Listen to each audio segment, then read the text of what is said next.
Okay, we've been going over covenants, and we've been talking about the completeness of the covenants, how Christ is the central theme of the covenants, but in that we see how the New Testament, through Christ, fulfill all things. Those things were symbols and types. But we want to keep with covenants, and today we want to talk about the Abrahamic covenant. In Genesis chapter 12, verse 1 through 3, the Bible says, "Now the Lord said to Abraham, go from your country and your kindred and your father's house to a land that I will show you. And I will make of you a great nation. And I will bless you and make your name great, so that you will be a blessing. I will bless those who bless you, and him who dishonor you I will curse.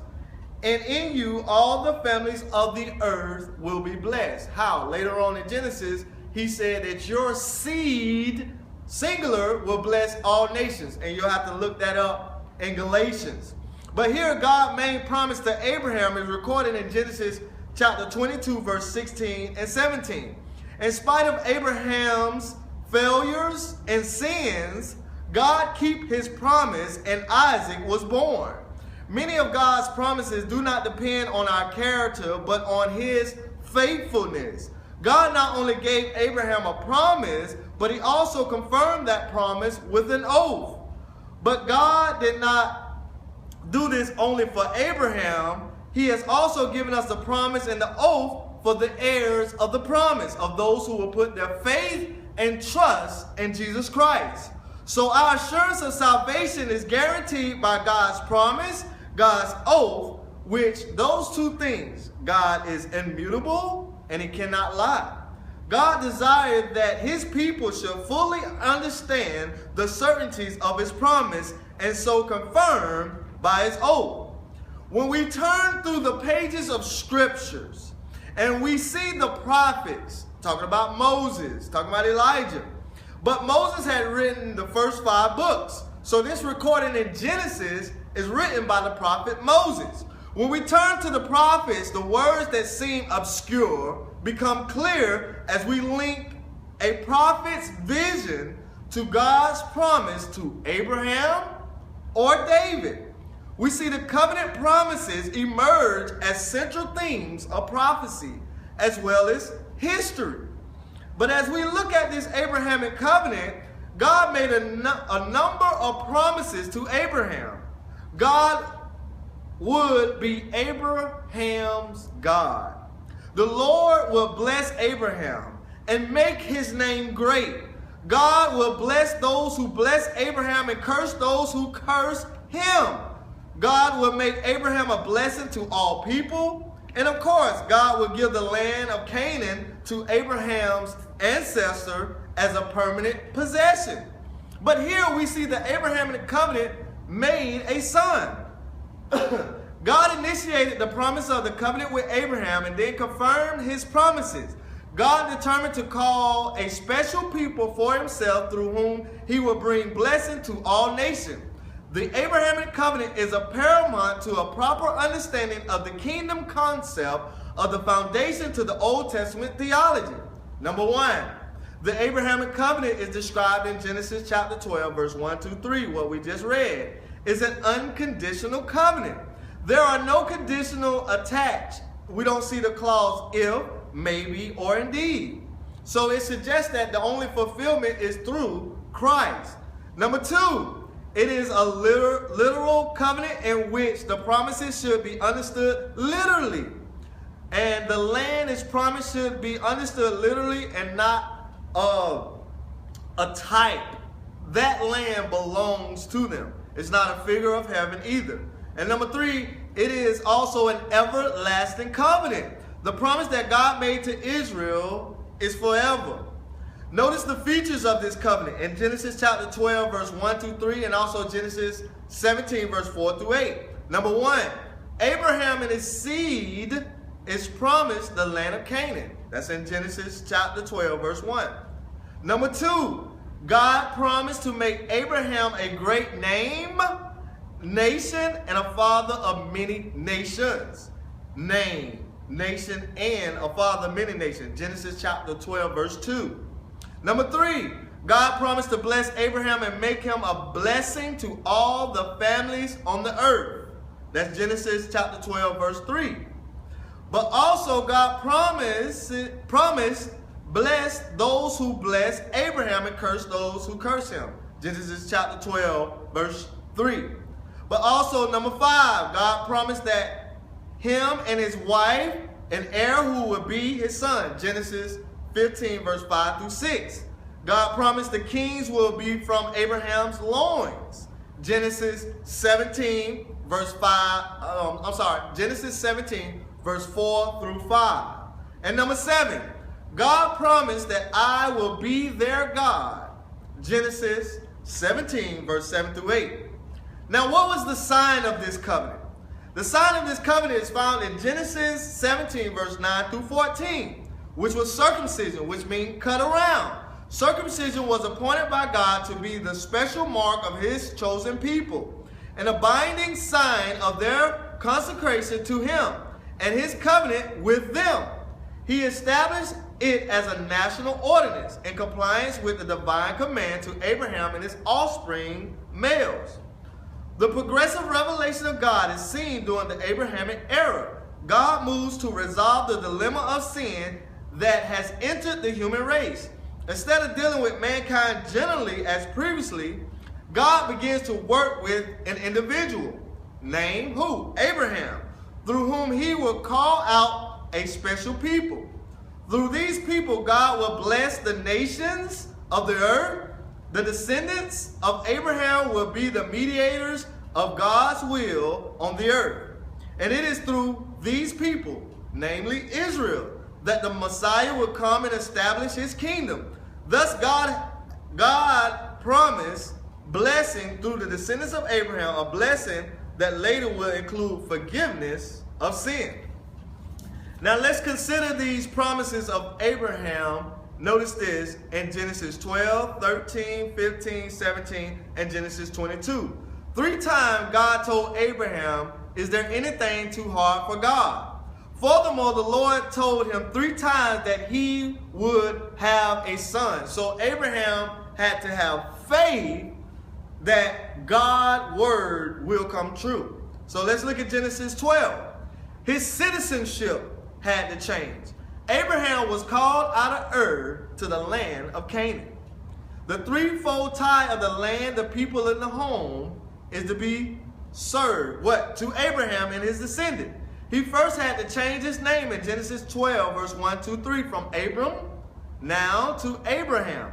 Abram means exalted or high father. Abraham means a father of a multitude or father of many. Genesis 17 and 5, next he had to change his location into another land. And he also had to change his home because it was a curse, for he did not know the true God. God called Abraham out of idolatry when he was in Ur of Chaldea, a city devoted to Nahor, the moon god. Note here that in Genesis 12:2, it is only one great nation, whereas in Genesis 17, verse 4 to 5, God talks about a multitude of nations. So we see he had to change his citizenship, but number 2, his inheritance was changed. Notice in Genesis 13, Abraham was to inherit the promised land. In Genesis chapter 13, verse 11 through 18, God called Abraham as a Gentile and had to make him a Jew to get his inheritance. So before God called him, he was a Gentile. But once God called him, he became a Jew. Lot's heart was central on the wealth and the worldly achievement, while Abraham wanted only to please the Lord. Abram settled in the land of Canaan in verse 12 of Genesis 13. Abraham got grace for his children for being obedient to God. Genesis 13, verse 15 through 16. But not only did his inheritance change and his citizenship change, but his life was changed. Genesis 15. Abraham was promised a son and an heir. So in Genesis 15, verse 1 through 6, Abraham believed in the Lord and his life was changed. In verse 6, in God's protection. Number 2, in the fulfillment promise of a son. Verse 4. Number 3, of an innumerable descendants. Verse 5. It is this trust to which Paul refers to in Romans chapter 4, verse 18. Notice what he says. Quote, who in hope believe against hope to the end, that he might become a father of many nations, according to that which had been spoken, so shall your seeds be. End of quote, referring to Abraham. So we see his life changed, his inheritance was changed, his citizenship was changed. But notice in Genesis 17, his walk was changed. Abraham was entered into a covenant. Notice in Genesis 17, verse 1 through 14. Verses 1 through 2, he says, walk before me and be blameless, that I may make my covenant between me and you, and may multiply you greatly. End of quote. To walk is to show a way of behavior and a manner of life. The idea is that of a progress in a personal life and the conduct and a continual relationship in the presence of God. The more that Abraham walked with God, his walk will change.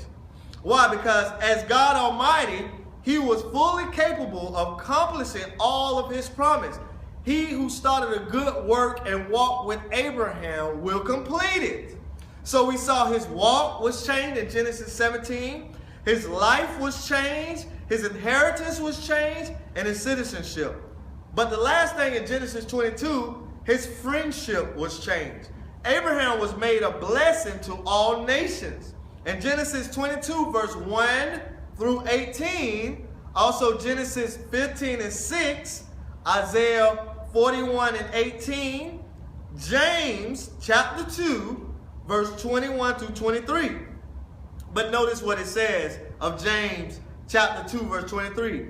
Abraham believed God, and it was counted to him as righteousness.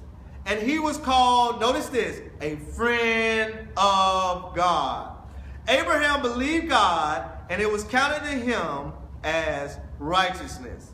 So that's James chapter 2, verse 23. And he was called a friend of God due to his belief and the resulting of obedience. Abraham was called a friend of God because of his faith was genuine and was therefore proven. He entered into a wonderful fellowship of those whom God called his friend. Notice what John 15:14 says, quote, you are my friends, Jesus said, if you keep my commandments, end of quote. The occasion of the covenant calls for an offering of a sacrifice in Genesis 15, verse 8 through 18. The Lord's covenant with Abraham was with a sacrifice. Abraham wanted to know that he would have an inheritance. The occasion of the covenant called for a sacrifice and an offering. Genesis 15, verse 9 through 17. Where the two parties will walk through to bind the covenant. So Abraham had to cut two animals apart. Each had to walk through. But as Abraham got done with the sacrifice, he fell asleep, and God walked through on behalf of Abraham and for himself. So notice where the two parties will walk through to bind the covenant, but here only one of them in Genesis 15, verse 12, party walked through, and that was God to cover the whole covenant. So in saying that, when he cut the animals, when you walk through the animals, you're saying that if I don't keep this covenant, the same thing that happened to these animals will happen to me. God did not allow Abraham to walk through them. So that means that if Abraham failed, God will allow himself to be torn in two. God's great commitment to Abraham include the promises that in you all the families of the earth will be blessed. Genesis 12, verse 3. And how the world has been blessed through Abraham along the way. Abraham was the ancestor of the Jewish people, and it has been through the Jews that God gave the world his written word. And it is through the Jews, as a Jew, that the Son of God has entered into the world to live and to die for our sin. That is one part of the big picture that we see Jesus the fulfiller of the New Testament. So the same thing that he did for Abraham was to walk through those two animals that were cut in two and walk through that bloody path on his behalf to keep his oath and covenant. But also, if Abraham failed, he walked on behalf of Abraham. That is what Christ has done for us. He lived a perfect life that you and I cannot live, and he died a death that you and I deserve. We're the ones that failed. He was faithful, but he was willing to lay down his life for you. So just as Abraham did, you must believe in Jesus and Jesus alone.